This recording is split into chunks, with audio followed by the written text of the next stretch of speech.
and the criticism of communitarian why of John Rawls theory. So what they don't like, first of all, they have criticized the original position. Second, they have also criticized the wheel of ignorance. And third, they have criticized the principles of justice, right? In original position, they have criticized the Rawls self.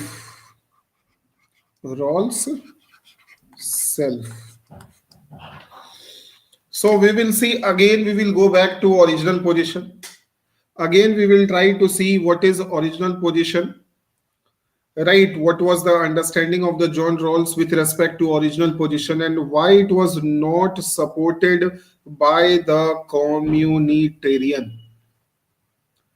Why communitarians did not agree to the perspective given by the John Rawls.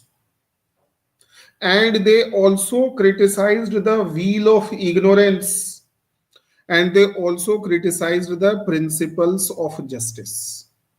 But before you understand all these criticism, you need to understand who are these communitarians. So, and what is their ideology? What is their thinking? So basically we have in communitarians here we have Michael Sandel,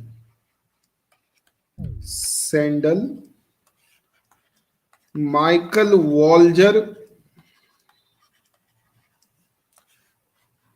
then we have Charles Taylor, and then we have a fourth one, McIntyre. So four people are there who is criticizing the John Rawls, and all the four are belonging to all four are belonging to the school of communitarianism. School of communitarianism. So first you need to understand about communitarianism. In this, Michael Sandel and Michael Walzer and Charles Taylor, they are the members of the mainstream communitarianism, whereas McIntyre is not belonging to the mainstream communitarianism. He has some differences with the mainstream, so he is a kind of offbeat communitarianism who is not so much popular. This man is not so much popular, and he will criticize John Rawls by giving a different logic. Whereas all these three, Sandel, Walzer and Taylor, they will use a different logic. Michael Sandel, Walzer and Taylor, they are more motivated by the Hegel's idea. ये Hegel के चेले थे. Whereas McIntyre was more motivated by the Aristotle. Right? So he uses the principles of Aristotle to find inconsistency, contradictions in the John Rawls theory. Whereas Sandel, Walzer and Taylor, they will use the idea and the ideology of the Hegel to criticize John Rawls. Well, let me tell you, John Rawls was himself motivated by Immanuel Kant. समझे? So are we ready today?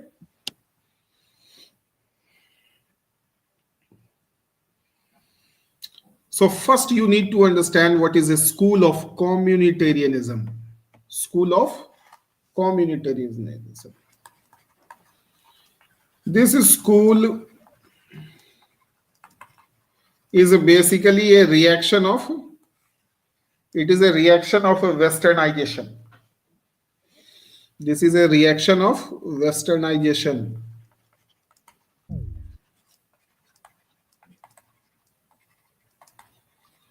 Or you can say it is a reaction of Americanization.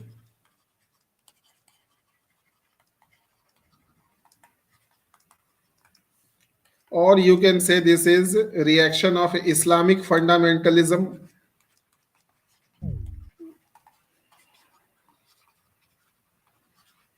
So let us understand what is this. Communitarians are against this liberal theory. They are not liberal in the sense. They are against individualistic. They are against communist also. They are against socialist also. So they are saying that what is the central crux of communitarian? The word is community. So they said that community will decide what is good for them and what is bad for them. Communitarians needs to decide. Community will decide. So what is a community? One who believes in the shared beliefs and they have some common identity. And you cannot impose the idea of liberalism everywhere in this world. You cannot impose the idea of liberalism everywhere in this world. It is not necessary that all the communities will like the idea of liberalism.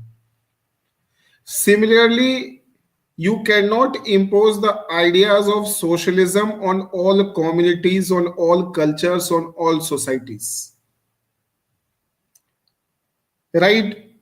Because people are decided because they feel that people behavior is motivated less by a foreign ideology, more by the more by what? More by the community's practices, community's values, customs. So man is the product of his community. Man is the product of its community. Man's choices, likes, dislikes, aims, aspirations, virtues, morality, everything is shaped by the community. आई बात समझ में? So there cannot be a universal principle of anything. If liberalism is a universal, then communitarians will not like it. It's not necessary that all the community will focus on equality. It's not necessary that all the communities will aspire liberty to be its supreme principle. It's not necessary that all the community will focus on a welfare. Every community has their own set of beliefs and they have their own differential value system and they work as per their value system, and we should not force any people to go against their community beliefs, practices, customs and adopt something which he or she has never experienced. Am I clear? So communitarians believes that community shapes the, it is the community, it is the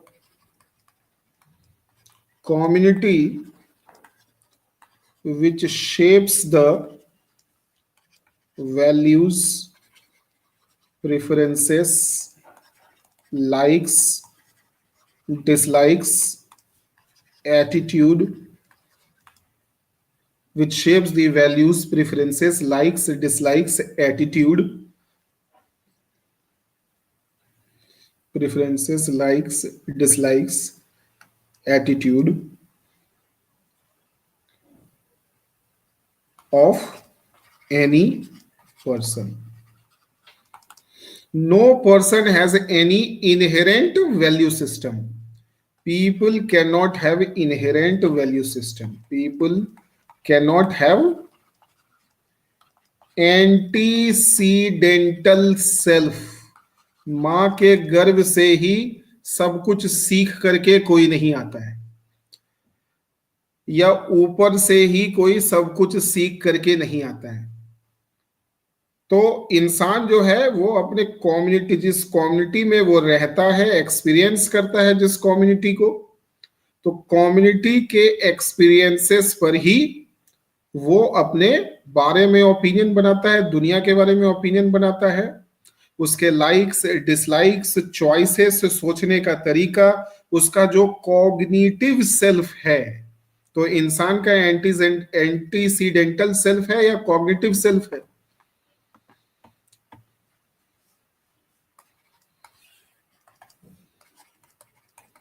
एंटीसीडेंटल self and cognitive self. ये किसमें विश्वास करता है? Communitarian believes in cognitive self. They do not believe in antecedental self. What is antecedental self? Antecedental self means people's likes, dislikes, choices are inherent and they cannot be shaped up by society. So antecedental self, that is the self is, इसका मतलब है self is prior to end. और इसका मतलब क्या है कि end is the self is the constitutive of self, and is the constitute of self. In simple language, our self is product of our experiences in society. So society में जो हम experience करते हैं और सोसाइटी जो हमको experience करवाती है, इन दोनों के बीच में जो डायलेक्ट होता है उसी से हमारा सेल्फ बनता है. राइट. सो कॉग्निटिव मतलब होता है इंफॉर्मेशन ऑफ रियलिटी. तो जो रियल घटनाएं हमारे साथ घटती हैं, हम उससे डिटैच करके को अपने सेल्फ को प्रिपेयर नहीं कर सकते हैं. सेल्फ क्या है? It is awareness of your self. You तुम कौन हो, तुम्हें क्या करना है, तुम्हें कहाँ जाना है, अपने बारे में जितनी भी जानकारी है उसे हम सेल्फ कहते हैं. तो सेल्फ का एट्रीब्यूट्स होना और सेल्फ का पार्ट बनना, ये दोनों अलग बात है. एंटीसीडेंटल सेल्फ क्या कहता है कि सेल्फ पहले से तैयार होता है और जिस कम्युनिटी में वो रहेगा, जिस सोसाइटी में वो रहेगा, सोसाइटी से सिर्फ उसको एट्रीब्यूट्स मिलते हैं. तो मान लेते हैं आप इस्लामिक सोसाइटी में रहते हो, या बिहारी सोसाइटी में रहते हो, या Maithil society, Odia society, Andhra society, जिस सोसाइटी में रहोगे तो सोसाइटी कभी भी सेल्फ को पेनिट्रेट नहीं कर सकता है. वो सेल्फ के बाहर ही रहता है और सेल्फ का फीचर बन जाता है. राइट. तो सोसाइटी और कम्युनिटी के जो वैल्यूज हैं, जो प्रैक्टिसेस हैं, वो सेल्फ में कभी भी एसिमिलेट नहीं होता है. सेल्फ उसमें कभी भी एम्बेड नहीं होता है, सिचुएटेड नहीं होता है, वो बस लोकेटेड होता है. आई बात समझ में? Self is located in a society, but कभी भी self is, society is not the part of the self. And self sees society always as instrumental. तो सोसाइटी उसके लिए हमेशा एक इंस्ट्रूमेंटल है और वो सोसाइटी से जो इंटरेक्ट करता है वो सिर्फ अपने मतलब के लिए करता है, क्योंकि उसे क्या करना है, कहाँ जाना है, क्या सोचना है, क्या चाहत है, वो उसका पहले से ही तय है। इसे हम कहते हैं एंटीसीडेंटल सेल्फ, जिसने अपने लाइफ की प्लानिंग पहले से कर ली है और एक प्लान के अनुसार वो सोसाइटी के साथ जी रहा है। सोसाइटी उसके लिए कोई बहुत इंपॉर्टेंट नहीं है। सोसाइटी उसके लिए बस एक इंस्ट्रूमेंटल पॉइंट ऑफ व्यू है। सोसाइटी के माध्यम से वो सिर्फ अपने नीड्स को फुलफिल करना चाहता है। यानी अगर वो सोसाइटी में कुछ कोऑपरेटिव बिहेवियर भी करेगा, वो मोरल भी होगा, तो उसमें उसका कोई अपना मतलब छुपा हुआ है। सो दैट्स वाई ये कहा जाता है self is prior to end. End मतलब यहां क्या है? एंड का मतलब क्या है? The experiences which we get in the society. जो एंड है, जहां जाना है, तो सेल्फ पहले है और सोसाइटी बाद में, एक्सपीरियंसेस बाद में। तो सेल्फ ये तय करता है कि किसी पर्टिकुलर सोसाइटी में उसे क्या एक्सपीरियंस लेना है। तो self is seeing society only as its instrument to achieve its agenda. Am I clear to all of you? मतलब यहां क्या है, एंटीसीडेंटल सेल्फ के लिए, एंटीसीडेंटल सेल्फ को सोसाइटी की कोई जरूरत नहीं है अपने लाइक्स के लिए, अपने डिसलाइक्स के लिए, अपने मोरल वर्थ के लिए। तो इसके अंदर में जो मोरल कैपेसिटी है, मोरालिटी की जो नॉलेज है, वो ये सोसाइटी से डिराइव नहीं करता है।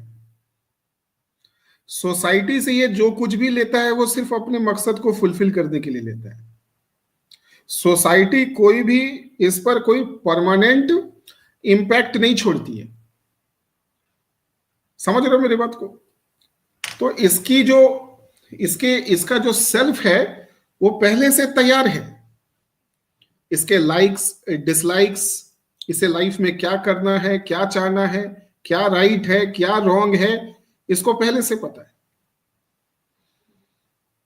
सोसाइटी में घुसने से पहले ही ये रैशनल है। सोसाइटी में घुसने से पहले ही ये मोरल भी है।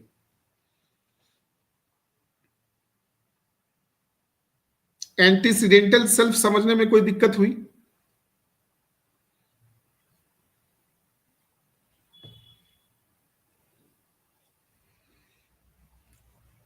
तो सवाल है, जब इसको सारा नॉलेज पहले से ही है तो फिर ये सोसाइटी के बीच में क्या कर रहा है? तो कहता है कि सोसाइटी में ये इसलिए रहता है क्योंकि सोसाइटी से ये कुछ एट्रीब्यूट्स लेता है, कुछ प्रॉपर्टीज डेवलप करता है जो परमानेंट नहीं होते हैं। जब तक उस सोसाइटी में है वो, तब तक वो एट्रीब्यूट्स उसके सेल्फ के साथ जुड़ा हुआ है। जब वो सोसाइटी को छोड़ देगा तो वो एट्रीब्यूट्स इसके चले जाएंगे, वो फीचर्स खत्म हो जाएंगे। जैसे जब हम गांव में थे तो हमारा जो हैबिट था, हमारा जो सोचने का तरीका था, हमारी जो चाहत थी, लाइक्स थी, डिसलाइक्स थी, वो सब गांव में ही छूट गया। जब गांव से दिल्ली आए, दिल्ली आए तो नए कपड़े पहनने लगे, अलग कपड़े पहनने लगे, भाषा बदल गई, सोचने का तरीका बदल गया, पसंद बदल गया, तो पूरा हमारा नजरिया बदल गया, पूरा ओपिनियन बदल गया। अगर हमारे सेल्फ के क्रिएशन में सोसाइटी का रोल होता तो जगह बदलने से, सोसाइटी चेंज होने से ये चेंज नहीं होता। अगर एक बार बन जाता तो वो रिलेटिवली एंड्यूरेबल रहता है।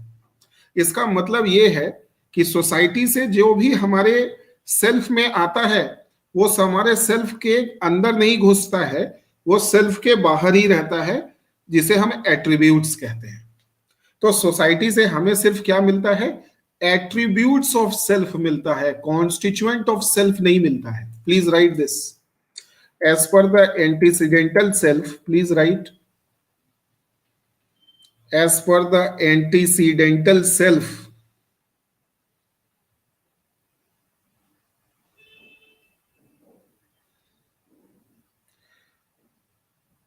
as per the antecedental, are you all writing? As per the antecedental self, Self is a prior to end. Self is a prior to end.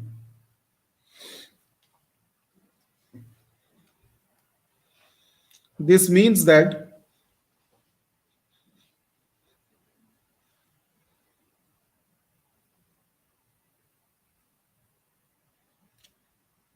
society only contributes in developing attributes of self. This means that society and community, society and community, society and community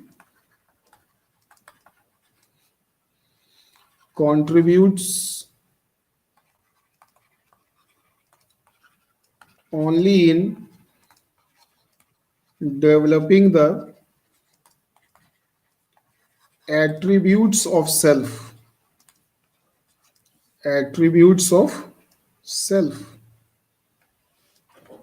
They do not contribute, they do not contribute as the constituent of self. As the constituent of self. In simple language, in simple language, people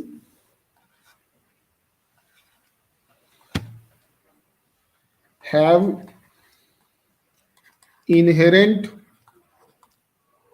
intuition of their likes, dislikes. In simple language, people have inherent intuition of their likes, dislikes, beliefs, values, and they are not completely derived from experiences of living in a society. However, people need this society as an instrument, as an instrument to satisfy its intuitive needs, intuitive needs, likes, dislikes, and fulfill its values. तो इंसान के अंदर में moral worth पहले से ही है। So people have the inherent capacity to जज what is wrong and right, and society is only, and people enter into society as a scheme to fulfill its needs, values, preferences, likes, dislikes। ठीक है, फिर से देखो। In simple language, people have inherent intuition of their likes and dislikes, beliefs, values, and they are not completely derived from experiences of living in a society. However, people need this society as an instrument to satisfy its intuitive needs, likes, dislikes, and to fulfill its values. That is, people have inherent rational and moral capacity to make choices in their life plan and society and entering into society is just a small part of his larger plan of self. Please write this. And entering into society is just a small part of his, just a small part of his larger plan of self. Entering into society is just a small part of his larger plan of self. तो self ने एक planning की है और वो society में घुस गया है सोसाइटी से अपना मतलब निकालने के लिए. ऐसा नहीं है. अब सोसाइटी में जो भी इसका बिहेवियर है, एक्सपीरियंसेस जो ये ले रहा है, वो अपने इंट्यूशन से ले रहा है. सोसाइटी की कोई रोल नहीं है इसके सेल्फ को डेवलप करने में. इस प्रोसेस में सोसाइटी कुछ फीचर्स सेल्फ में ऐड कर देता है, बट वो फीचर्स सेल्फ के पेरिफेरी में रहते हैं, वो कभी भी सेल्फ का पार्ट नहीं बनते.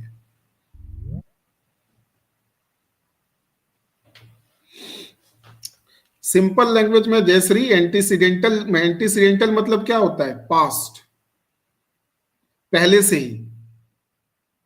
तो इंसान को पहले से ही सब कुछ पता है, अपने लाइक्स के बारे में, डिसलाइक्स के बारे में, रैशनलिटी, मोरालिटी. सोसाइटी से उसने कुछ नहीं लिया है. सोसाइटी में बस वो एंटर किया है अपने एजेंडा को, सेल्फ का एक प्लानिंग है उसको फुलफिल करने के लिए, अपने मोरल प्लान को फुलफिल करने के लिए वो सोसाइटी में घुसता है. इसीलिए कहा जाता है कि सेल्फ पहले से ही एनरिज्ड है. और सेल्फ जो है वो क्या है? ना ही एनरिज्ड है, बल्कि सेल्फ जो है वो फुलफिलिंग है. फुलफिलिंग मतलब उसे सेल्फ फुलफिलिंग मतलब कि उसे सोसाइटी की कोई खास जरूरत नहीं है. समझ में आ गया एंटीसीडेंटल व्यू? उसको इतना कॉन्फिडेंस है इस सेल्फ के अंदर में, एक वॉल्यूशन है, कॉन्फिडेंस है कि वो अपने इंट्यूशन से जी लेगा. और सोसाइटी एक बस इंस्ट्रूमेंटल है उसके लार्जर प्लान के लिए. तो यहां सेल्फ की अपनी एक जीने के लिए सेल्फ खुद एक लाइफ प्लान बनाता है, और इस लाइफ प्लान में सोसाइटी उसके लिए एक बस एक एक्टर है.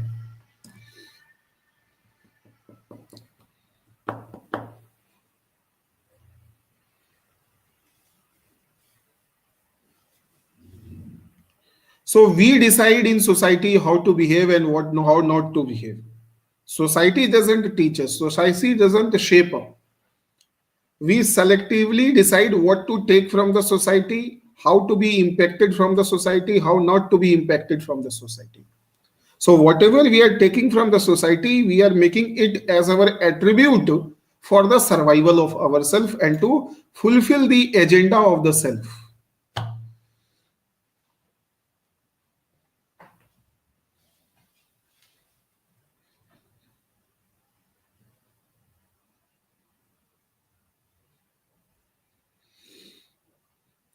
Any problem in understanding antecedental self? Who believes in this antecedental self? Self is antecedental. That means उसे सारा नॉलेज पहले से ही है. तो कम्युनिटेरियंस कहते हैं कि ये जो एंटीसीडेंटल सेल्फ है, जिसको सब कुछ पहले से ही पता है, ये मेटाफिजिकल है. मेटाफिजिकल समझते हो? Antecedental self is a metaphysical self, जिसको सब कुछ पहले से ही पता है, बिना सोसाइटी में एंटर किए ही उसको पता चल गया मोरालिटी क्या, उसको सब कुछ पहले से ही इनहेरेंटली पता होता है. ये पॉसिबल ही नहीं है विदाउट मेटाफिजिक्स. तो मेटाफिजिकल सेल्फ की बात हो रही है कि कोई दैवीय शक्ति है, कोई प्योर रीजनिंग पावर है, लेकिन रॉल्स ने बाद में कहा कि ये मेटाफिजिक्स नहीं है, ये कांट का सेल्फ है। इमैनुअल कांट का नाम लिखा है, पढ़ा है? कांट के सेल्फ में कैटेगोरिकल इंपेरेटिव होता है जो ऑटोनॉमस होता है, प्योर रीजन से डिराइव्ड होता है। इमैनुअल कांट और ट्रांसडेंटल सेल्फ है ये। तो जहां एंटीसीडेंटल सेल्फ, जब आपको कोई भी बात की जानकारी बिना सोसाइटी में घुसे और पहले से ही सब कुछ पता चल जाए, तो उसको इन्होंने क्या नाम दिया? एंटीसीडेंटल सेल्फ को क्रिटिक्स क्या बोलते हैं? क्रिटिक्स कहते हैं कि ये मेटाफिजिक्स फिजिकल सेल्फ है, राइट? जिसको सब कुछ पहले से पता है। ये संभव नहीं है, रियलिटी में ये पॉसिबल नहीं है। ये मेटाफिजिकल सेल्फ है। पॉसिबल नहीं है कि बिना सोसाइटी में आए, बिना सोसाइटी में जिए, बिना उसके आप कुछ भी जान पाओगे। सच क्या है, झूठ क्या है, राइट क्या है, रॉन्ग क्या है, ट्रूथ क्या है, फॉल्स क्या है, सही क्या होता है, गलत क्या होता है, बढ़िया क्या होता है, खराब क्या होता है, ये नॉलेज कैसे आएगी? ये तो सोसाइटी में रहते हैं तभी हमें पता चलता है।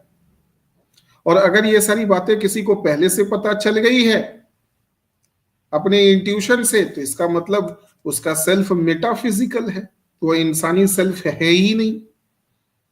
और ये कैसे पॉसिबल हो सकता है? दुनिया में ऐसा कौन सा समाज है जो इतने आइडियल स्टेट में पहुंच गया है कि उसका सेल्फ मेटाफिजिकल हो चुका है? तो एंटीसीडेंटल सेल्फ को क्रिटिक्स लोग, कॉम्यूटेरियन क्रिटिक्स, मेटाफिजिकल सेल्फ मानते हैं। लेकिन जॉन रॉल्स ने जब अपना जवाब दिया तो कहा ये मेटाफिजिकल नहीं है, जाके कांट को पढ़ो, ये कांटियन सेल्फ है जो प्योर रीजन पर चलता है, कि बिना, कोई जरूरी नहीं है कि हम सोसाइटी में रहेंगे तो सोसाइटी जैसे ही रहें। ऐसा भी हो सकता है कि हम सोसाइटी में रहें और सोसाइटी से इंडिपेंडेंट रहें, सोसाइटी से ऑटोनोमस रहें, और सोसाइटी का प्रभाव हमारे चरित्र पर, हमारी आत्मा पर ना पड़े, तो हम पूरी तरीके से सोसाइटी से डिटैच हो सकते हैं और जो परफेक्ट जस्टिस है उसको समझ सकते हैं, मोरालिटी को समझ सकते हैं, रैशनलिटी को समझ सकते हैं। तो एंटीसीडेंटल सेल्फ में जब कहा जाता है कि व्यक्ति रैशनल भी है और मोरल भी है, तो इसका मतलब वो कांट के रैशनलिटी की बात कर रहा है, कांट की मोरालिटी की बात कर रहा है, जिसको डिराइव करने के लिए आपको जो है सोशल एक्सपीरियंसेस लेने की जरूरत नहीं पड़ती है, सिर्फ सोचना पड़ता है।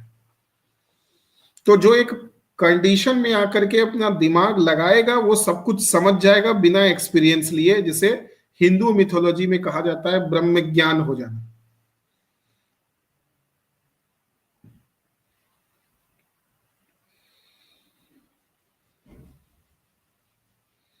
तो ये एंटीसीडेंटल एक आइडियल कंडीशन है जिसमें सोसाइटी के एक्सपीरियंस लेने की जरूरत नहीं है मोरालिटी को डेवलप करने के लिए या रैशनलिटी को डेवलप करने के लिए। आया समझ में?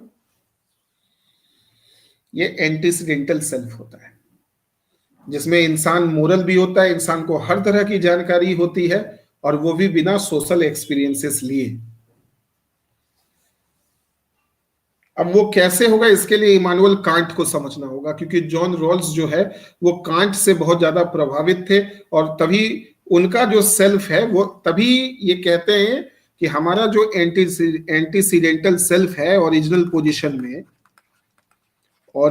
पोजीशन में जो सेल्फ है वो एंटीसीडेंटल है, जो कांट की परिभाषा में रैशनल है और कांट की परिभाषा में मोरल है। इसलिए कोई जरूरी नहीं है कि अगर वो व्हील ऑफ इग्नोरेंस में है, अगर उसे अपना धर्म नहीं पता, जाति नहीं पता, देश नहीं पता, मुल्क नहीं पता, रेस नहीं पता, तो उसको कुछ भी नहीं पता होगा जस्टिस के बारे में, मोरालिटी के बारे में। ये गलत है। कांट को अगर आप पढ़ेंगे तो आपको पता चल जाएगा कि इंसान को कोई जरूरत नहीं है कि वो कम्युनिटी में रहने के बाद ही रियल नॉलेज को डेवलप करे। बिना कम्युनिटी में रहे भी, सोसाइटी में रहे भी, इमानुअल कांट ने इतनी बड़ी थ्योरी दी। आपको मैं बता दूं, इमानुअल कांट अपना शहर छोड़ करके, जहां पे वो रहते थे, पूरे जिंदगी भर 80 साल वो जिए, कभी नहीं गए दूसरे जगह। जहां जन्म हुआ वहीं मरे, और 40 किलोमीटर से बाहर कभी नहीं गए। जहां पे उनका जन्म हुआ उसी के 40 किलोमीटर इर्द गिर्द वो घूमते रह गए। कभी देश नहीं घूमा, दुनिया नहीं घूमा, कभी उनको कोई एक्सपोजर लेने की जरूरत नहीं पड़ी, कोई एक्सपीरियंस लेने की जरूरत नहीं पड़ी, ताकि वो एक अपनी कोई थीसिस लिख सके या कोई थ्योरी दे सके। तो सच को जानने के लिए, सत्य को जानने के लिए, सही को समझने के लिए, गलत को समझने के लिए, न्याय के प्रिंसिपल्स को बनाने के लिए, जस्टिस के प्रिंसिपल को बनाने के लिए, या एक पॉलिटिकल थ्योरी देने के लिए, कोई जरूरी नहीं है कि हमें किसी कम्युनिटी के साथ रहना पड़ेगा, उसके तौर तरीके सीखने पड़ेंगे, उसका अनुभव लेना पड़ेगा, तभी हम उस ग्रुप के बारे में कोई परफेक्ट जस्टिस की थ्योरी बना सकते हैं। समझ रहे हो मेरी बात को? Please tell.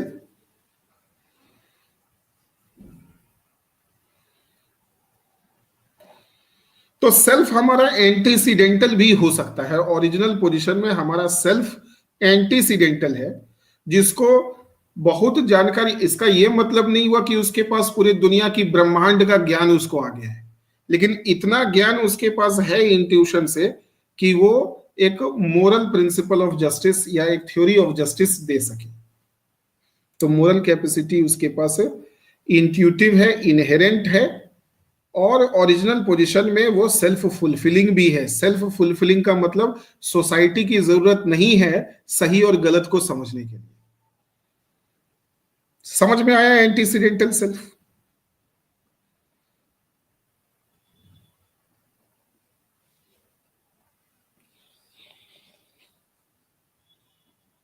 तो कम्युनिटेरियंस कॉग्निटिव सेल्फ पे विश्वास करते थे, बताया अभी।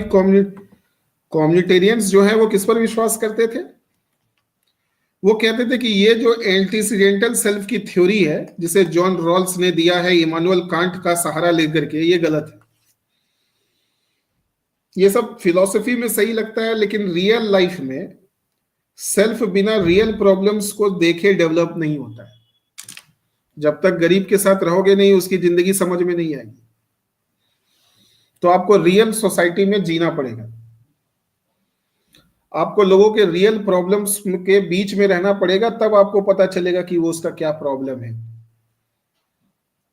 तो इंसान पहले से ही, जन्म से ही या स्वर्ग से ही सेल्फ लेके नहीं आता है, ज्ञान लेके नहीं आता है इस दुनिया के बारे में और अपने बारे में। उसकी जो नॉलेज है अपने बारे में, दुनिया के बारे में, राइट रॉन्ग, क्या उसे लाइक करना चाहिए, क्या डिसलाइक करना चाहिए, ये उसको अपनी सोसाइटी से धीरे धीरे मिलता है। तो man is the product of his man's choices, likes, dislikes. तो आप जो ये कह रहे हो इंसान रैशनल है, हमेशा अपने बारे में ही, अपने नीड के बारे में सोचेगा, और यही सोच करके वो एक मोरल प्रिंसिपल बनाने निकला है, ये गलत है। इंसान रैशनल होगा, मोरल होगा, अपने को ज्यादा वैल्यू देगा या दूसरे को ज्यादा वैल्यू देगा, लिबर्टी को ज्यादा वैल्यू देगा, इक्वालिटी को देगा, वेलफेयर को देगा। ये सब डिपेंड करता है कि वो किस कम्युनिटी में सिचुएटेड है। आई बात समझ में? इसी कम्युनिटेरियन में मैकिंटायर कॉग्निटिव सेल्फ पे कौन भरोसा करते हैं? माइकल सेंडल और टेलर, चार्ल्स टेलर। यहीं पे एक अलग थ्योरी देंगे जो यूपीएससी के लिए उतना इंपॉर्टेंट नहीं है, वो मैकिंटायर देते हैं, और वो कॉन्सेप्ट देते हैं कॉग्निटिव सेल्फ का नहीं, वो देते हैं, वो किसका सेल्फ एग्जाम्पल देते हैं? वो मैकिंटायर जो है वो नरेटिव सेल्फ का एग्जाम्पल देते हैं। तो तीन तरह के सेल्फ हो गए, एक एंटीसीडेंटल सेल्फ, जिसे हम ट्रांसडेंटल सेल्फ भी कहते हैं।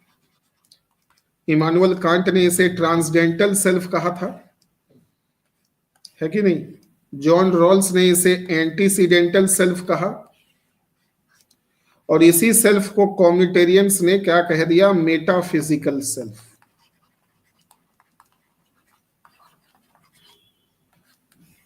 ठीक है, तो इमानुअल कांट ने इसे कहा था, ये जॉन रॉल्स है, और ये कॉम्यूनिटेरियंस ने इसका नाम दे दिया मेटाफिजिकल सेल्फ। सेकंड में आते हैं कॉग्निटिव सेल्फ। कॉग्निटिव सेल्फ वो सेल्फ है जिसपे कॉम्यूनिटेरियंस का भरोसा है। ये कॉग्निटिव सेल्फ की बात करते हैं। और तीसरा सेल्फ है नरेटिव सेल्फ। इस सेल्फ के बात किसने की है, मैक इंटायर ने की है, जो कि कम्युनिटेरियन ही है लेकिन मेन स्ट्रीम में नहीं आते हैं। कॉग्निटिव सेल्फ में जो मेन स्ट्रीम कम्युनिटेरियन है, जैसे माइकल सैंडल हैं या चार्ल्स टेलर हैं, ये दोनों कॉग्निटिव सेल्फ की बात करते हैं। और मैक इंटायर जो है वो नरेटिव सेल्फ की बात करते हैं। हम नरेटिव सेल्फ भी मैं आपको पढ़ाऊंगा, 10 मिनट लगेगा मुश्किल से। तो मैक इंटायर जब नरेटिव सेल्फ बताते हैं तो वो इन्फ्लुएंस्ड किससे है, अरिस्टोटल से है, कि हमारा सेल्फ कंटिन्यूसली चेंज होते रहता है, बहते हुए पानी की तरह। जैसे अरिस्टोटल ने कहा था कि जो पानी का जो बहता हुआ पानी है, जो बह के निकल गया, रियलिटी उसी का नाम है। कि रियलिटी जो है, जो सेम रियलिटी आपको नहीं मिलेगी दोबारा। जैसे अगर आपने पैर अपना बहती हुई नदी में रखा है, तो नदी जो बह रही है आपके पैर के थ्रू, तो आपका पैर जो है वो स्पर्श कर रहा है इनफाइनाइट रियलिटीज को।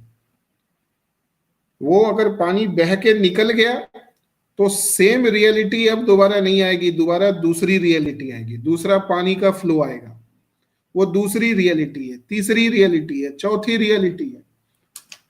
प्लेटो की थ्योरी थी ना फॉर्म और रियलिटी की, तो रियलिटी परमानेंट नहीं होता है, चेंज करता है, लेकिन उसकी जो फॉर्म है वो कभी नष्ट नहीं होती है। इंसान नष्ट हो सकता है, इंसानियत नष्ट नहीं होता है। तो ह्यूमन एक रियलिटी है, लेकिन उसके जो एट्रीब्यूट्स हैं, उसका जो स्पिरिट है, वो ह्यूमैनिटी है, वो कभी नष्ट नहीं होता है। समझ रहे हो बात को? तो उसी तरीके से सेल्फ भी जो है वो हमेशा एक सा नहीं होता है। सेल्फ की भी अपनी एक स्पिरिट होती है और सेल्फ का भी अपना एक स्ट्रक्चर होता है। तो हम क्या है, वी आर हमारी जिंदगी एक स्टोरी है जो आज से 10 साल पहले हमारी रियलिटी थी, आज वो रियलिटी नहीं है, आज वो चेंज हो गई है। लेकिन हमारे अस्तित्व की जो स्पिरिट है वो 10 साल पहले भी सेम थी और आज भी सेम है। इसीलिए जब बहते हुए पानी में आप पैर रखते हैं तो भले ही पानी का फ्लो बदल रहा हो, लेकिन आपको हर फ्लो में वही स्पिरिट दिखता है। आ रहा है समझ में? यानी नरेटिव सेल्फ का मानना है कि हमारे जो चॉइसेस हैं, लाइक्स हैं, डिसलाइक्स हैं, वो एक नरेशन के फॉर्म में आता है और कभी भी फिक्स्ड नहीं होता है कि यही हम हैं या यही हमारी सोच है। हमारी जिंदगी एक स्टोरी है और इस स्टोरी की एक बिगिनिंग है, एक मिडिल पॉइंट है, एक एंड है, एक क्लाइमेक्स होता है। यानी हमारा सेल्फ जो है वो पास्ट का डेरिवेटिव है। पास्ट जो था वो हमारा प्रेजेंट नहीं है, और जो प्रेजेंट है वो हम फ्यूचर में नहीं होंगे। ये नैरेटिव सेल्फ है जिसकी इतनी इंपॉर्टेंस नहीं है, अरिस्टोटल के थ्योरी से डिराइव्ड है।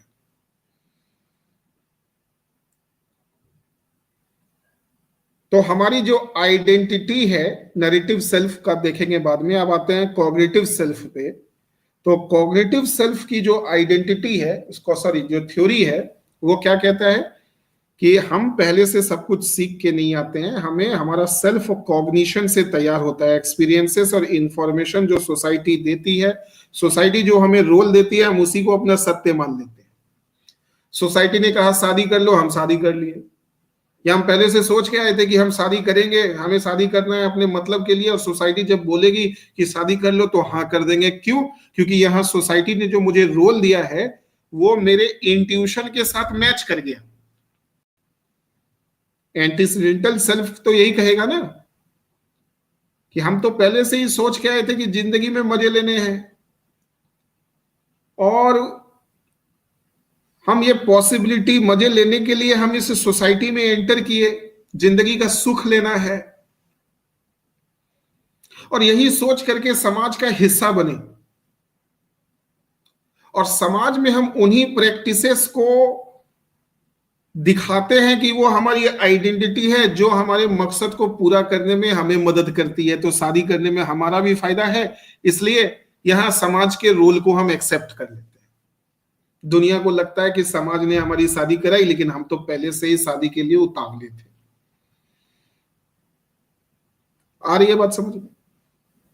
एंटीसीडेंटल सेल्फ समाज को, सोसाइटी को, कम्युनिटी को इसी तरह से देखता है कि उसका एजेंडा पहले से तय है, और सोसाइटी में दिए हुए उन्हीं रोल को वो वार्मली एक्सेप्ट करता है जो उसके एजेंडा के साथ फिट होता है। अगर ऐसा नहीं होता तो हम सोसाइटी में कभी भी कोई कन्फ्लिक्ट्स नहीं होते, सोसाइटी जो कहती हम वही करते। कन्फ्लिक्ट्स क्यों होते हैं? जब सोसाइटी का रोल और हमारा इंट्यूशन मैच नहीं करता है तो कॉन्फ्लिक्ट होता है।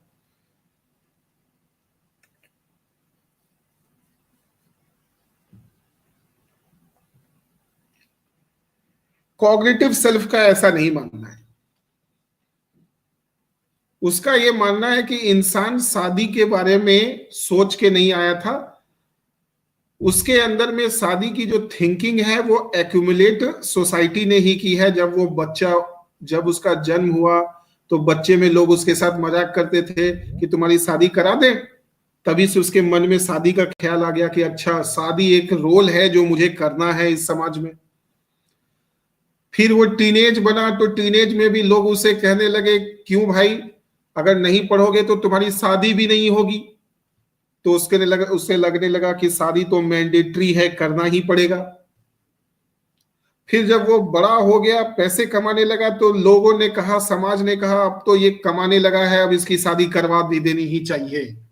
तो उसको भी लगता है कि ये कोई कर्तव्य है, कंपलसरी एक रिचुअल है जो मुझे करना ही पड़ेगा। अगर मैं नहीं करूंगा तो मुझे सोसाइटी में एक्सेप्ट नहीं किया जाएगा, और नहीं एक्सेप्ट किया जाएगा तो मैं अपनी आइडेंटिटी नहीं बना पाऊंगा। तो अपनी आइडेंटिटी को बनाने के लिए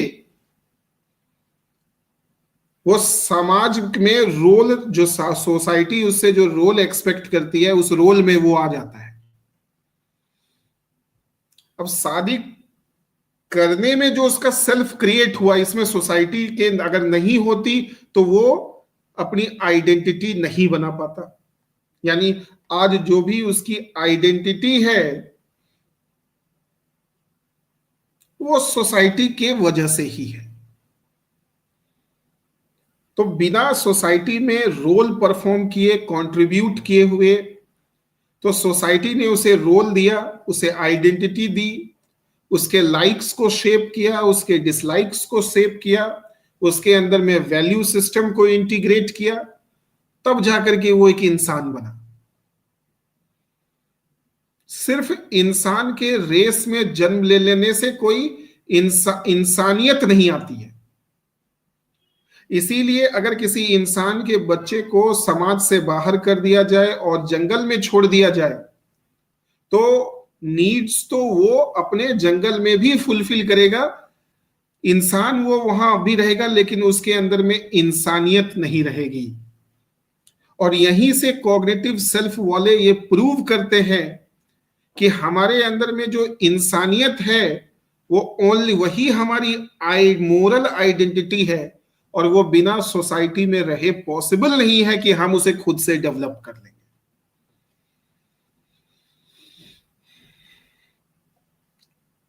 कैसा लगा? मजा आया? समझ में आया? तो कॉग्निटिव सेल्फ वाले ये प्रूव करते हैं कि मोरलिटी, हमारे अंदर में जो मोरल वर्थ और उसकी जो कैपेसिटी है वो हम खुद से तैयार, वो पहले से तैयार नहीं होता है, वो समाज में ही तैयार होता है और उसके बिना हमारी आइडेंटिटी नहीं बनती है। इसका मतलब कि सोसाइटी एक कॉन्स्टिट्यूएंट है सेल्फ का।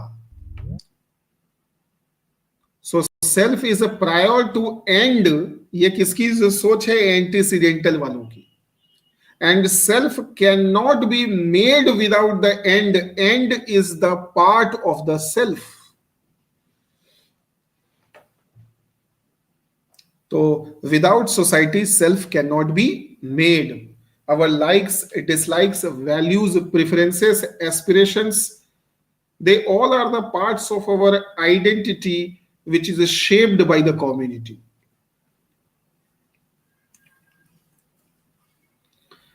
और इसी को नरेटिव सेल्फ वाले बोलते हैं कि ठीक है, यहां तक तो आपने ठीक कहा कि सोसाइटी ही शेप करती है, लाइक्स डिसलाइक्स करती है, लेकिन इंसान की जिंदगी में जो इंसान की पहचान है वो फिक्स्ड नहीं होती है, वो उसका एक टेम्पोरल डायमेंशन है। इंसान की सच्चाई किसी एक फिक्स्ड पॉइंट पर आप नहीं देख सकते हैं।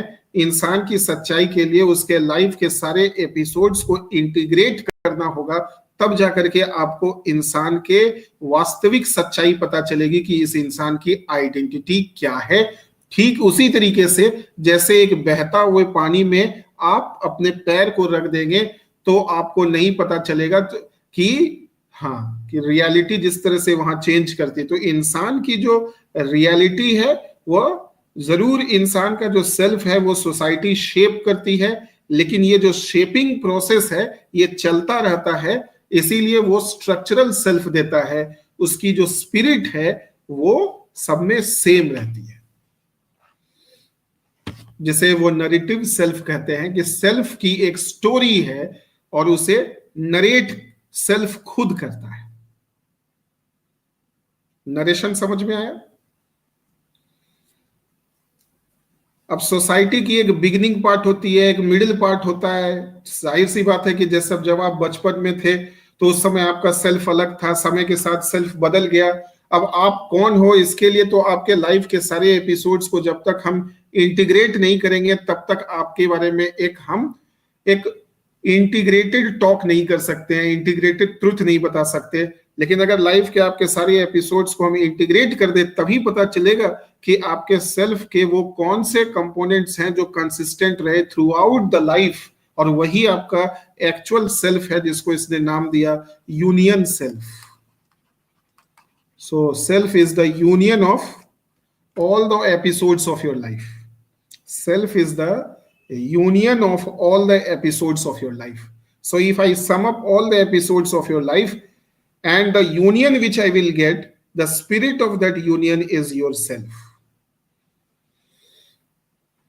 आया समझ में?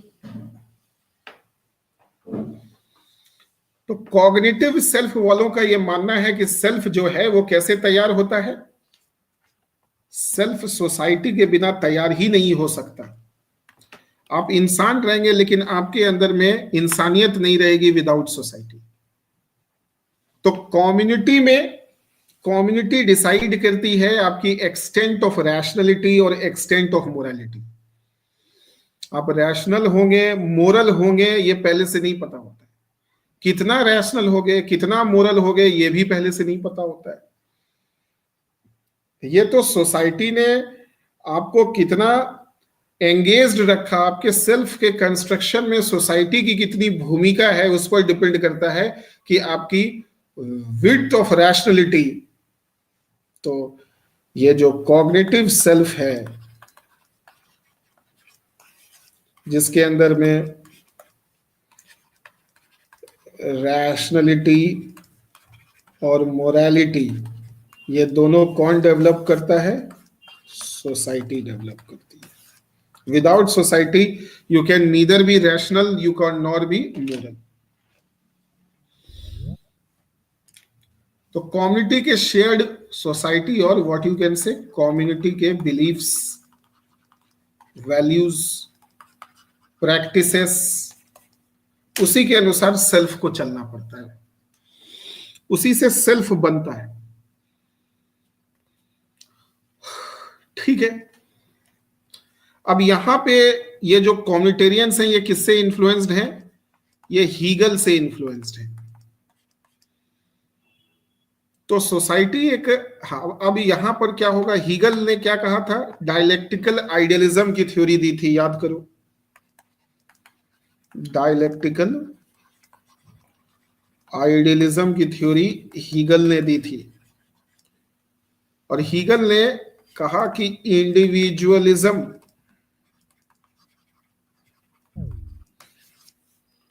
और कम्युनिटेरियनिज्म के बीच में एक डायलेक्ट होता है, उसकी एक सिंथेसिस होती है, और उसी सिंथेसिस से हम एक ट्रू कम्युनिटी बना सकते हैं या ट्रू सेल्फ बना सकते हैं।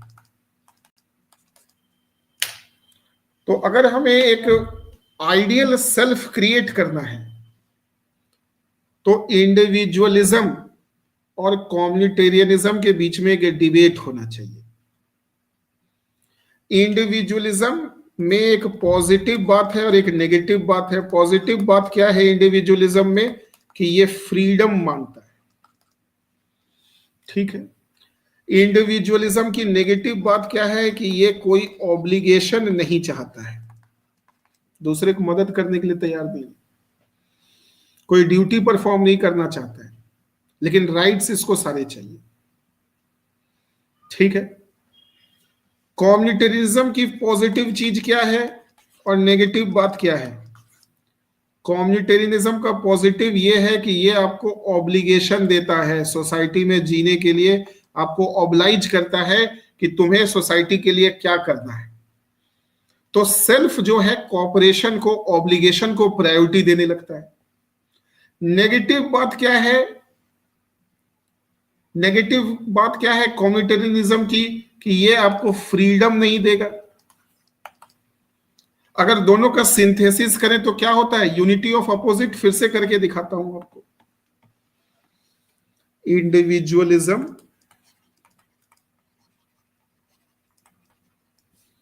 And कम्युनिटेरियनिज्म।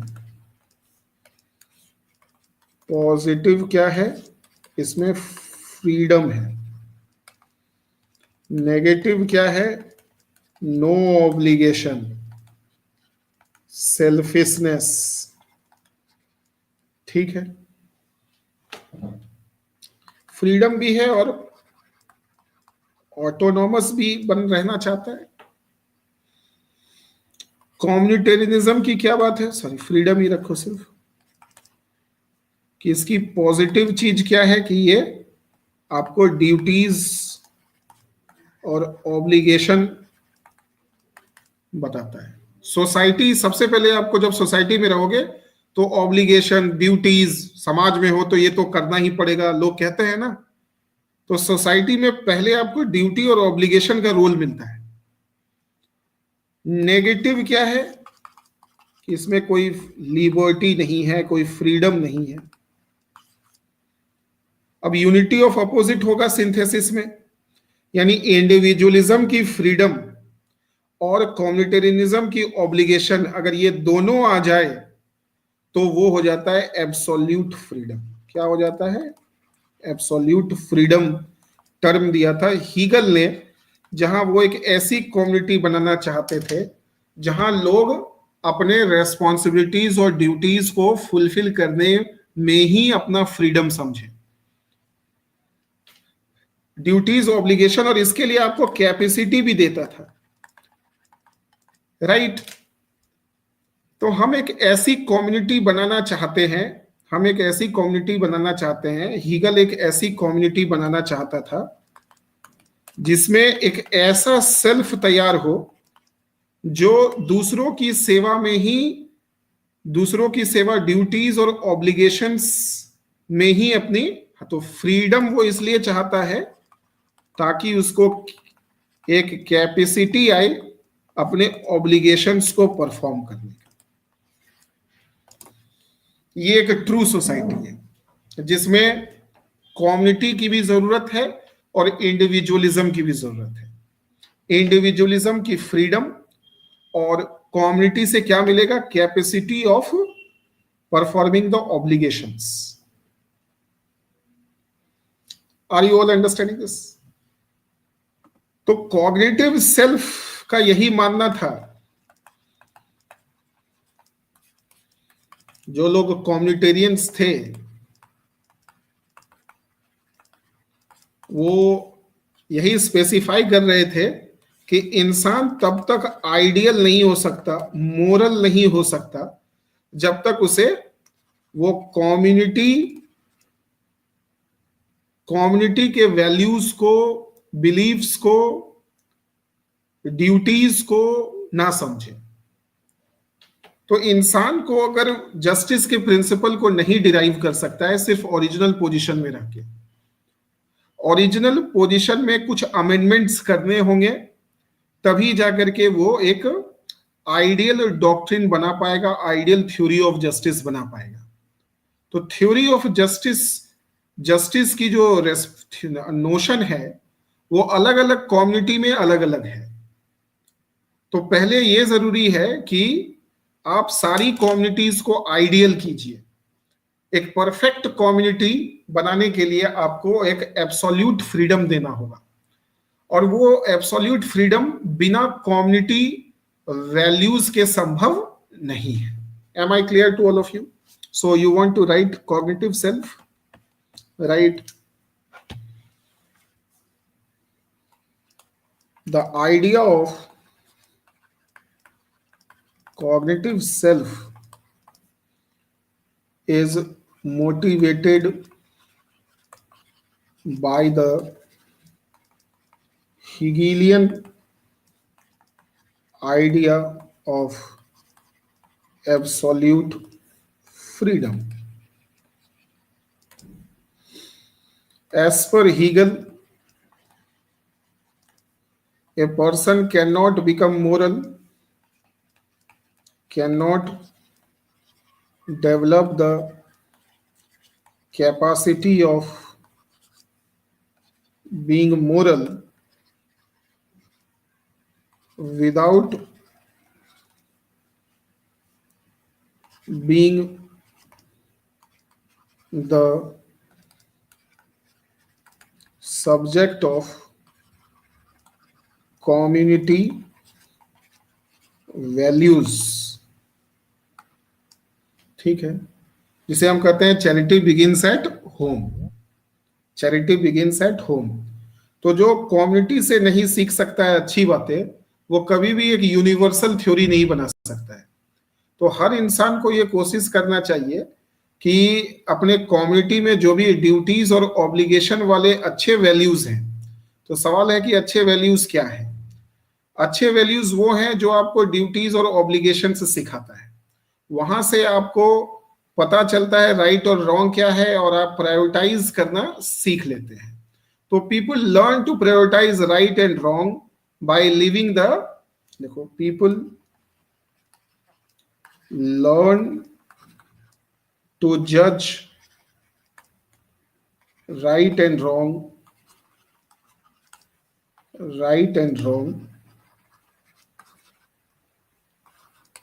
when community fulfills the values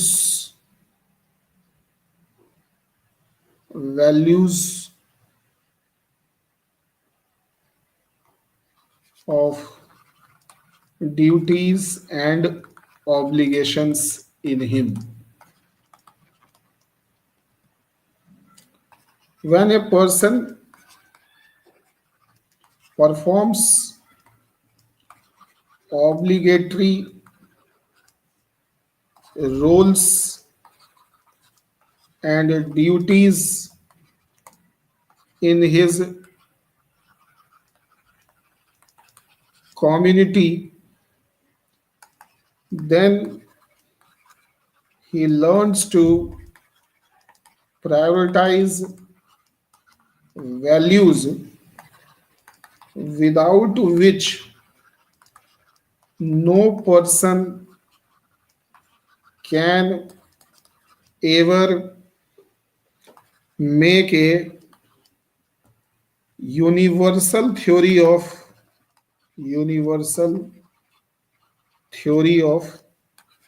justice applicable to all societies.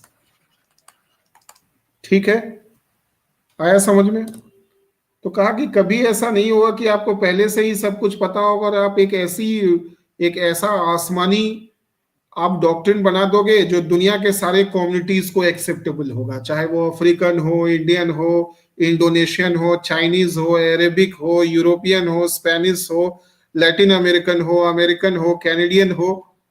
तो आपको हर कम्युनिटी से कुछ ना कुछ वैल्यूज सीखना चाहिए। तो जब इंसान जो है, इंसान को ये प्रयास करना चाहिए कि वो हर कम्युनिटी में जो वैल्यूज हैं, जो ऑब्लिगेटरी वैल्यूज हैं, उसको वो सीखे और उससे अपने सेल्फ को तैयार करे। बिना उसके उसकी मोरल कैपेसिटी डेवलप नहीं होगी।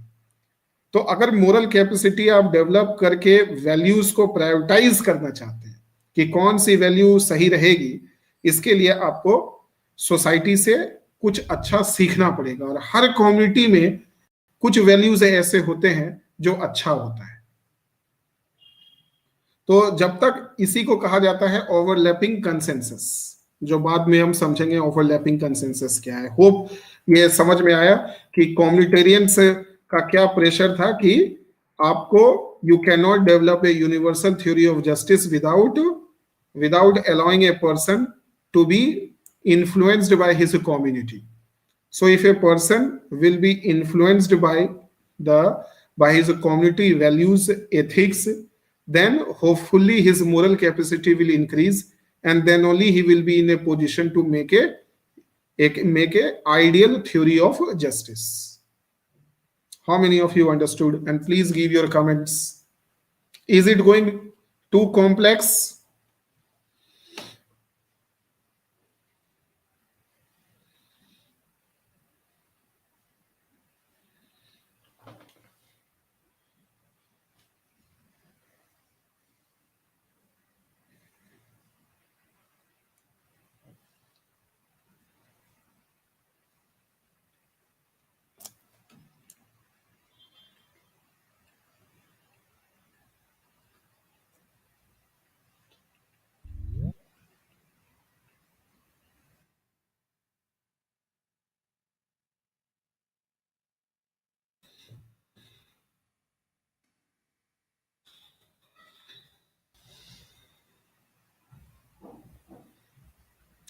So you have to do the dialectics between the individualism's freedom and the obligation. So a ideal person is one who loves the freedom of individualism and the obligation of a community. Please write.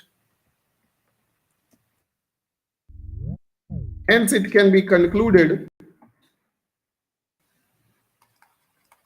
Hence it can be concluded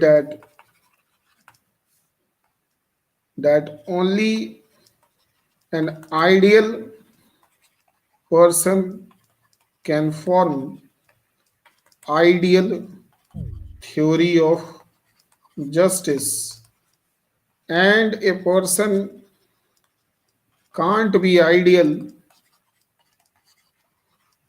without the freedom of individualism, without the synthesis of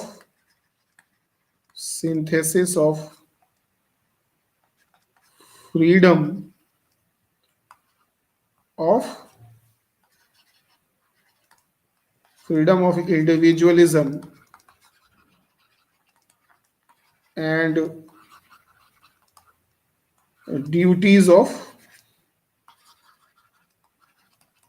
communitarianism. So if a person is free to develop, if is seeking freedom to develop his capacity to fulfill his obligations, if a person is demanding freedom to develop capacity to perform obligatory functions, then only he can put pure reason to form a ideal theory of justice.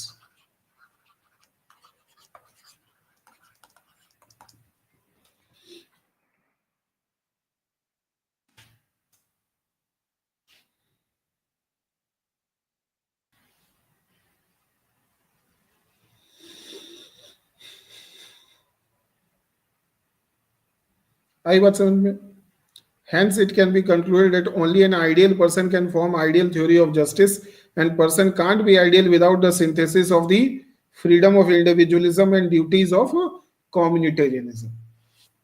This is the Hegelian impact on the communitarians. So communitarians are saying that people cannot develop moral wealth without the role of community. So you cannot exclude the community in the contract. You will have to bring the community into the contract.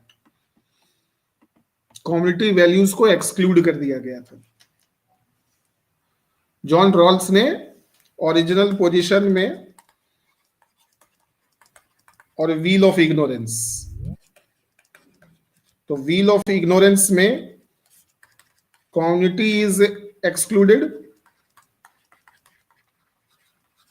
But communitarians are saying if community will be excluded, then person can never become neither moral nor rational, nahi, which is necessary to make a theory of justice. So you will have to include the community. You will have to include the community. Without the help of the community, without the impact of the community, you cannot make a theory of justice. Mr. Raunak, understood?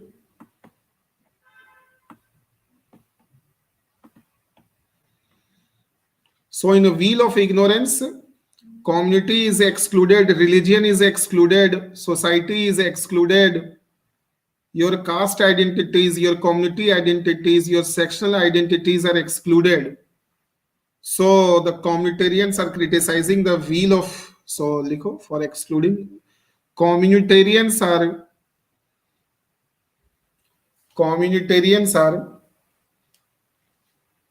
criticizing the wheel of ignorance, are criticizing the wheel of ignorance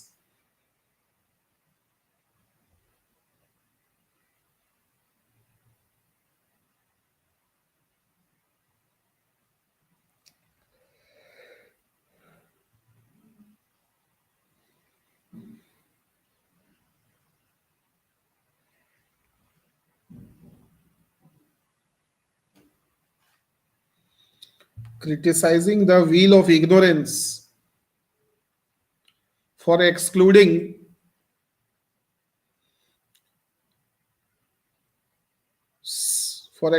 social and community, for excluding the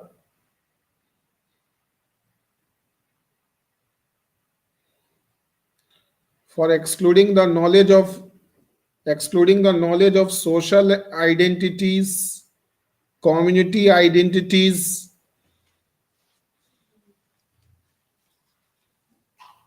and sectional identities.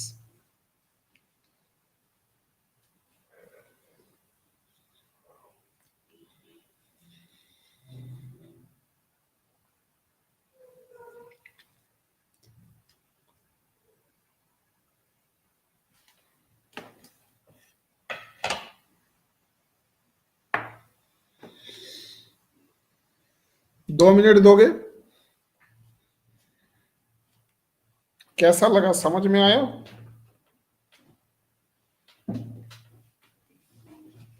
Let me Come in 2 minutes.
Hello, how are you all? Are you enjoying political science, John Rawls theory of justice? ये ज्यादा हो रहा है या ठीक है?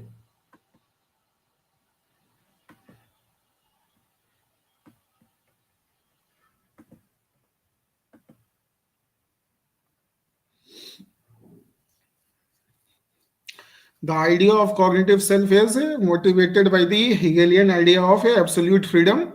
As per Hegel, person cannot develop the capacity of being moral uh, without being the subject of cognitive values, where he learns to judge right and wrong when community fulfills. So without community, the self can never be fulfilled. So self is impoverished without society. क्या बोला? Self is impoverished. Self is impoverished without community. Without community. Self is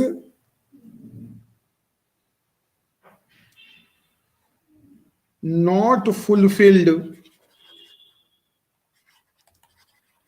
without community. Self is isolated without community. Self If self is detached from community, self will be always dispossessed. Are we understanding this? So self can never know the capacity of what is required to give a good theory.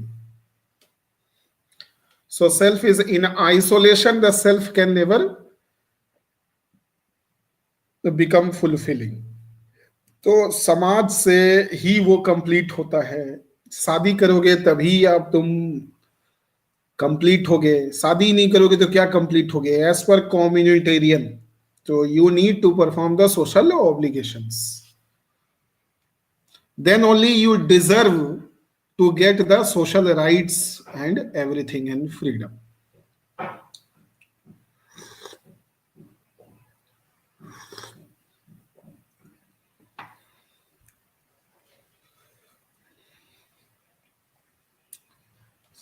आया समझ में?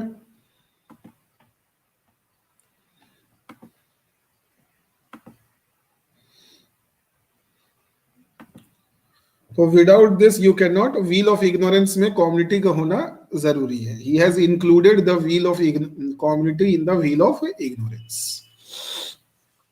So this is the theory of what? The communitarian. And communitarian talks about that a person cannot become moral, cannot become ideal, cannot learn to cooperate, cannot perform any moral activity until and unless he lives in society. So living in society becomes very important to develop the consciousness of morality, to develop the consciousness of cooperation. An antecedental self is just a metaphysical self. It is just a metaphysical self. It cannot help you to develop a political concept of the justice or universal concept of the justice. So community is necessary. So their central focus is on the community.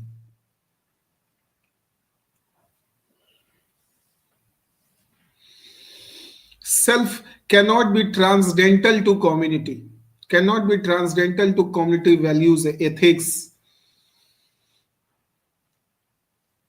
Right?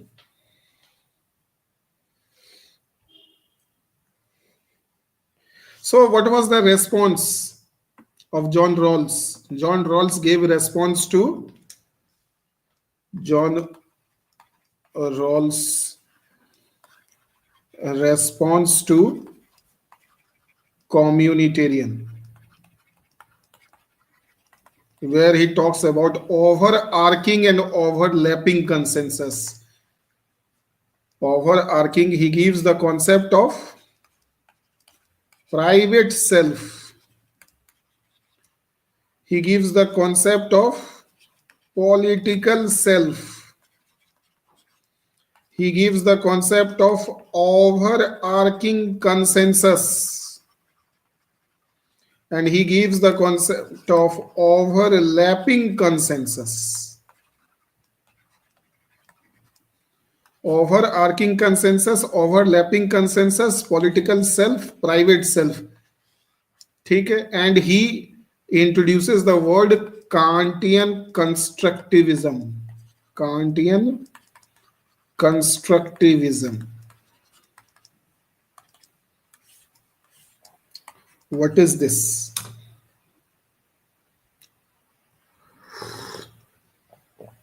Will he accommodate to the communitarians? Will he move one step backward and he will agree with the communitarians? क्या वो कम्युनिटेरियंस की बात को के साथ सौदा कर लेंगे, या उनकी बात को पूरी तरीके से मान जाएंगे, अपने थ्योरी को रिजेक्ट कर देंगे, अपनी हार मान लेंगे और कम्युनिटेरियंस को सही प्रूव कर देंगे, या फिर वो कुछ बीच का रास्ता निकालेंगे?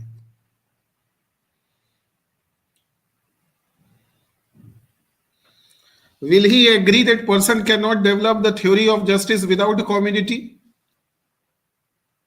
Or he is going to make certain changes in his theory? So, and there only he gives the concept of primary goods and the merit goods. Primary goods and the merit goods. he makes certain changes in his theory, and as per the changes, after making the changes, he accepts that his theory can be applicable only in the Western society, and that too only if there is democracy with a constitution. तो बाद में later stages में ही agreed कि communitarians are correct, and his theory and he amended his theory to accept that his amended theory can be true only in the Western societies which is having both a constitution and democracy. That means it is not possible in the Britain where there is a elected head monarchy, is there written constitution, although he has not mentioned about written constitution, so we cannot say very assertive of that. But then he changes.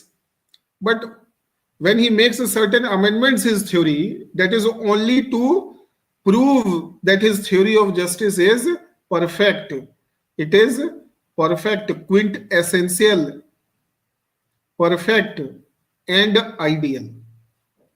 पहले वाले में लोगों ने कमी निकाल दी कि आप इसे आइडियल कैसे कह रहे हैं, इंसान अपने कम्युनिटी के बिलीफ से कैसे है जो डाइवोर्स्ड हो सकता है, डिटैच्ड हो सकता है, और हो जाएगा तो वो कैसे डिसाइड करेगा कि राइट और रॉन्ग क्यों है, क्योंकि राइट और रॉन्ग डिसाइड करने की जो क्षमता है वो तो कम्युनिटी ही फुलफिल करती है इंसान के अंदर में।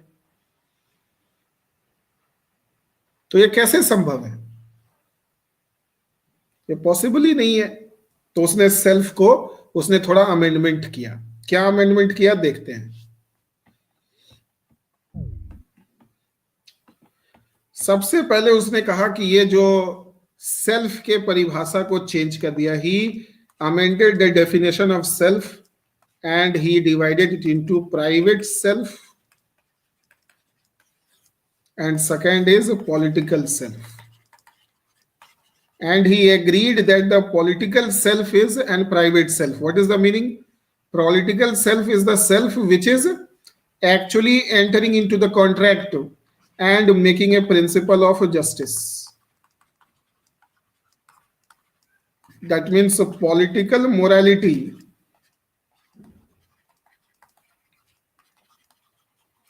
and political rationality will be different. But all those dimensions of my life which is not related with politics, there I will function as my Kant. There I will function as a Kantian self, which is known as transcendental self or antecedental self. So people in their private life, they will have a different reality, they will have a different reality, है कि नहीं? और जब वो political life जिएंगे तब उनका एक अलग सच्चाई होगा, उनकी अलग सोचने का तरीका होगा, उनके चॉइसेस, लाइक्स, डिसलाइक्स, वहां पे वो कम्युनिटी को, रिलीजियन को, सोसाइटी के वैल्यूज को, कस्टम्स को ध्यान में रखने के बाद ही कोई जस्ट प्रिंसिपल डिराइव करेंगे। लेकिन जो मामले उनके निजी मामले हैं, जिसका लेना देना पॉलिटिक्स से नहीं है, उन मामलों में ये कांट की तरह बिहेव करेंगे। इनका सेल्फ कांट की तरह होगा, ट्रांसडेंटल होगा। वहां पे जो इनके जस्टिस के प्रिंसिपल्स होंगे वो व्हील ऑफ इग्नोरेंस में होगा, ओरिजिनल पोजीशन होगा। वहां पे कम्युनिटी का वैल्यू, रिलीजियन की वैल्यू, कस्टम्स, एथिक्स, ये सब का कोई रोल नहीं होगा in deciding what is right and wrong. So there is a dichotomy in the self. In house I have a different principle of justice, but when I go to a political office, then I will have a different, or when I start living a political life, I will have a different concept of justice. And he says that community values can be accommodated in the principle of the justice. Community values, लेकिन उन्हीं values को, जो values क्या है, non controversial है। तो इसी पे क्वेश्चन आता है, यूपीएससी ने पूछा है ये क्वेश्चन। यूपीएससी ने क्वेश्चन पूछा है कि जॉन रॉल्स कम्युनिटी वैल्यूज को कहां तक एकोमोडेट करने के लिए तैयार हो गए। और किन शर्तों पे तैयार हुए, तो उन्होंने बहुत सारे कंडीशंस दिए कि हम कम्युनिटी वैल्यूज को है जो मानेंगे, लेकिन उसके लिए बहुत सारा कंडीशंस लगा दिया। पहला कंडीशन कि ये वेस्टर्न सोसाइटी में ही लागू हो सकता है, ईस्टर्न सोसाइटीज, ओरिएंटल सोसाइटीज में ये लागू नहीं होगा। तो दूसरी बात क्या है कि वेस्टर्न सोसाइटी में भी लागू वही होगा जहां डेमोक्रेसी पहले से है और जहां पर कॉन्स्टिट्यूशन पहले से है। तीसरा कंडीशन इन्होंने लगाया कि कम्युनिटी वैल्यूज केवल पॉलिटिकल लाइफ में लागू होगा, प्राइवेट लाइफ में, यूरोपियन सोसाइटीज में भी लागू नहीं होगा। एक और कंडीशन लगाया कि केवल उन्हीं रिलीजियस वैल्यूज और कम्युनिटी वैल्यूज को हम एकोमोडेट करेंगे, मोरल मानेंगे, रैशनल मानेंगे, जो नॉन कंट्रोवर्शियल इन नेचर है और प्राइवेट सेल्फ के साथ हार्मनी रखता है। ऐसा नहीं होगा कि हम पॉलिटिकल लाइफ में धर्म के नाम पे मर्डर करके आएंगे और घर में हमें जो लोगों को ज्ञान देंगे कि सेक्युलर रहना चाहिए। इस तरह के जस्टिस करके हम घर वापस नहीं आएंगे। ऐसा नहीं होगी पॉलिटिक्स में अपने फायदे के लिए महिला शोषण करेंगे और घर में आकर के ज्ञान देंगे कि महिला शोषण नहीं होना चाहिए। ऐसा कभी नहीं होगी पॉलिटिक्स में धर्म के नाम पर हमने वहां महिलाओं की, हमने धर्म के नाम पर कुछ ऐसा कर दिया जो कि हमारे प्राइवेट सेल्फ के प्रिंसिपल्स के ठीक अपोजिट है। अब देखो, प्राइवेट सेल्फ जो है वो कांट का सेल्फ है। इसके लिए आपको कांट को समझना पड़ेगा। अगर चाहते हो तो मैं कांट समझाऊंगा आपको, इमैनुअल कांट। नहीं चाहते हो तो बस इतना समझ लो कि कांट की जो थ्योरी है वो प्योर रीजन पर है, कि रीजन कभी भी सेल्फिश नहीं होना चाहिए, और अगर सेल्फिश है तो सामने वाले को भी अगर सेल्फिश रहने का मौका दिया है तो ठीक है, तब वो प्योर रीजन है। आई बात समझ में? तो यहां पर सेल्फ जो है वो तैयार एक डायलेक्ट से होता है, और डायलेक्टिक्स जो है वो प्योर रीजन पर बेस्ड है। लेकिन पॉलिटिक्स में प्योर रीजन लागू नहीं होगा, क्योंकि यहां पर हमें कम्युनिटी के एथिक्स का ध्यान में रखना होता है, लेकिन केवल वही एथिक्स जो नॉन कंट्रोवर्शियल इन नेचर है। लेकिन अगर कोई कम्युनिटी का एथिक्स कंट्रोवर्शियल है, जैसे ट्रिपल तलाक कंट्रोवर्शियल है, सती सिस्टम कंट्रोवर्शियल है कि नहीं? इन सारे वैल्यूज को मान करके हम जस्टिस की प्रिंसिपल को डिसाइड नहीं करेंगे। आ रहा है समझ में?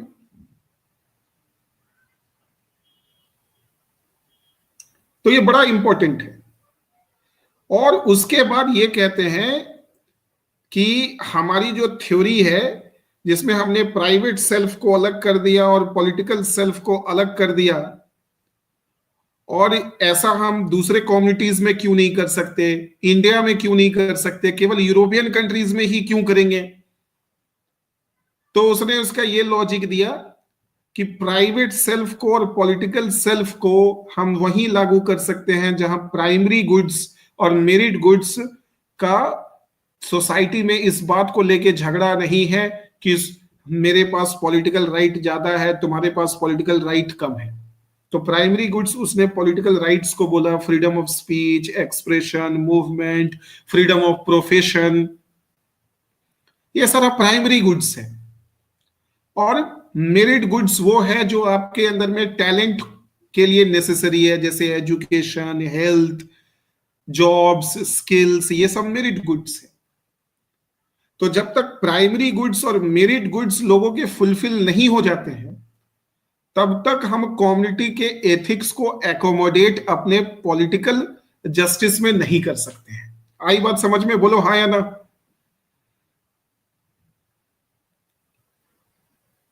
जब तक कम्युनिटी के बेसिक नीड्स फुलफिल नहीं हो जाए, बेसिक राइट्स फुलफिल नहीं हो जाए, तब तक वो कम्युनिटी हमेशा कंट्रोवर्सी में रहती है। इसीलिए उस तरह के कम्युनिटी के साथ हमारा कोई समझौता नहीं होगा। हम कम्युनिटी के साथ समझौता कर सकते हैं उनकी जरूरत को रेस्पेक्ट कर सकते हैं, उनके कॉन्ट्रीब्यूशंस को अलाउ कर सकते हैं, उनके वैल्यूज को व्हील ऑफ इग्नोरेंस में हम इंक्लूड कर सकते हैं अगर उस कम्युनिटी का basic needs, basic rights fulfilled है।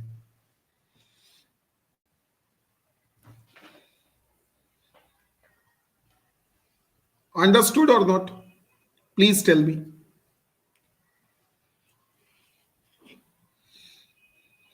Are you listening the recording?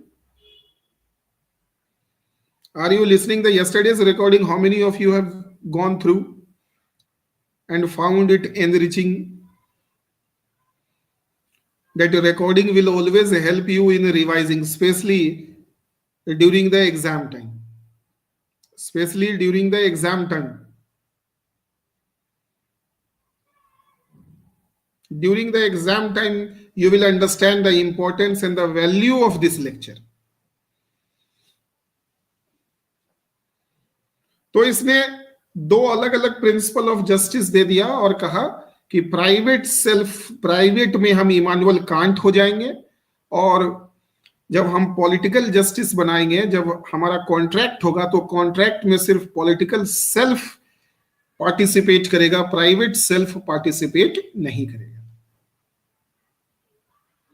Emmanuel can't को की थ्योरी इतनी छोटी नहीं है कि मैं उसे तुरंत एक्सप्लेन कर दूं, लेकिन ऑब्वियसली अगर आप सब कह रहे हो तो मैं कल जरूर इमानुअल कांट को थोड़ा सा एक्सप्लेन करूंगा कि इमानुअल कांट के भी कुछ प्रिंसिपल्स हैं। इमानुअल कांट के अनुसार से राइट और रॉन्ग कैसे डिसाइड होता है, प्योर रीजन से डिसाइड होता है। तो इसमें बहुत सारे कॉन्सेप्ट हैं। प्योर रीजन है, ऑटोनॉमस है कि नहीं, कैटेगोरिकल इंपेरेटिव है,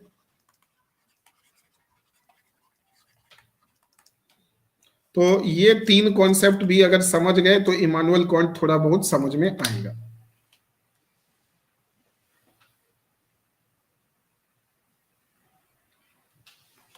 human as an and,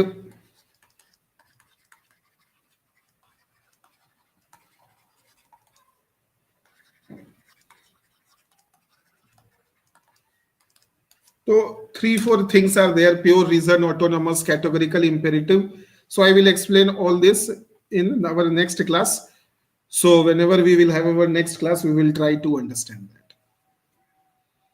So you have to understand here, this is how the John Rawls has given the answer to the communitarians. And there he is giving the concept of private self, political self, private goods, merit goods. And he is saying that it is possible to accommodate the community values in deciding what is just and what is not just. So community के भी ethics को दिया जाएगा, लेकिन केवल वही ethics जो controversial नहीं है। और इसीलिए जब ये पॉलिटिकल सेल्फ तैयार होगा तो एक जनरल प्रिंसिपल बनाया जाएगा, जनरल प्रिंसिपल ऑफ जस्टिस, जो सारे कम्युनिटीज को एक्सेप्टेबल होना चाहिए। वो कैसे बनेगा? Fair cooperation among the free and equal. इसने एक वर्ड यूज किया, fair cooperation among free and equal, यानी अलग अलग कम्युनिटी के लोगों के अलग अलग वैल्यूज को, केवल उन्हीं जो वैल्यूज नॉन कंट्रोवर्शियल हैं, और इसी को बोल दिया ओवरलैपिंग कंसेंसस। ओवरलैपिंग कंसेंसस यानी कम्युनिटी, हिंदू, मुस्लिम, क्रिश्चियंस, सिख, इन ये सब के बीच में इनका जो सबसे common general principle of justice is shared values. केवल उन्हीं वैल्यूज को लिया जाएगा जो उसको सब लोग मानते हैं, या फिर वो कंसेंसस में है, उससे कोई दिक्कत नहीं है। यानी इससे क्या, और तब दिया जाएगा जब हर कम्युनिटी दूसरे कम्युनिटी के साथ फेयर कोऑपरेशन करने के लिए तैयार है। तो fair cooperation among free and equal, और हर कम्युनिटी अपने आप को फ्री समझे और इक्वल समझे, तभी कम्युनिटीज के बीच में फेयर कॉन्ट्रैक्ट हो सकता है। तो अगर आप चाहते हैं कि कम्युनिटीज लोग मिल करके जस्टिस की प्रिंसिपल बनाए, तो सबसे पहले कम्युनिटीज फ्री होने चाहिए और इक्वल होने चाहिए।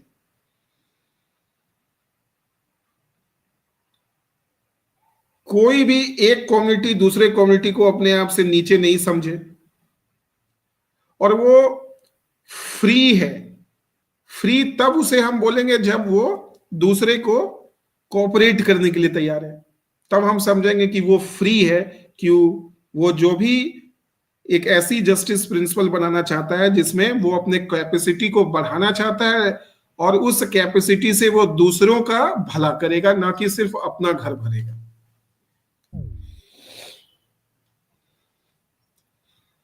यानी हिंदू एग्री हो जाए मुसलमानों के फेस्टिवल्स में मदद करने के लिए, और मुसलमान रेडी हो जाए हिंदुओं को, और ये उनके दिल से निकलना चाहिए, उनके मोरालिटी से निकलना चाहिए, और वो एक दूसरे के साथ सही मामलों में कोऑपरेशन, फेयर कोऑपरेशन, मतलब जहां कोऑपरेशन की जरूरत है वहां कोऑपरेशन करेंगे, जहां कोऑपरेशन की जरूरत नहीं है वहां पर अननेसेसरली आप है जो कोऑपरेशन। फेयर कोऑपरेशन मतलब जहां पे कोऑपरेशन होना चाहिए वहां कोऑपरेशन आप करने के लिए तैयार है। तो fair cooperation among free and equals, यही है ओवरलैपिंग कॉन्सेंसस का इंपैक्ट। जो रिजल्ट होगा वो क्या होगा? Fair cooperation among free and equals. तो वो वैल्यू सिस्टम जो सबको मंजूर हो, जो जिसके ऊपर सबने मंजूरी दी है, और कोई मजबूरी में मंजूरी नहीं देना चाहिए, उनको लगना चाहिए कि ये इनका ये मोरल एग्रीमेंट हुआ है। और मोरल एग्रीमेंट तब होगा जब वो सबको अपने बराबर समझेंगे। जब तक उनके अंदर में ये फीलिंग नहीं आती है कि सामने वाला का वैल्यू सिस्टम भी उनके लिए मोरल है। अब जैसे कि इस्लाम में बहुत सारे ऐसे बिलीफ सिस्टम हैं जो बहुत प्रोग्रेसिव है, और हिंदुओं को अगर सचमुच में लगता है कि इस्लाम के कुछ प्रिंसिपल्स सचमुच में अच्छे हैं और उनको हमें अरे जस्टिस प्रिंसिपल्स में इंक्लूड करना चाहिए, तो जब तक वो मोरल एनलाइटनमेंट हिंदूज में नहीं होगा तब तक वो मुस्लिम्स के रिलीजियस एथिक्स को अपने बराबर नहीं मानेंगे। तो अगर वो ट्रुथ की तलाश में हैं तो ही वो इस्लामिक वैल्यूज को मानेंगे, इस्लामिक प्रोग्रेसिव वैल्यूज को मानेंगे। ट्रुथ की तलाश में नहीं है तो वो एक उनके साथ सौदा करेंगे, अपने मतलब अपना राजनीतिक उल्लू सीधा करने के लिए। राइट? अंडरस्टूड और not?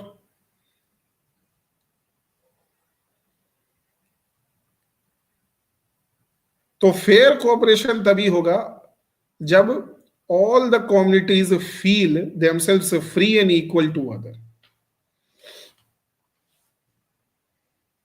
So thank you so much for today. I need to visit a hospital immediately now, so therefore I would be leaving the class. Thank you so much.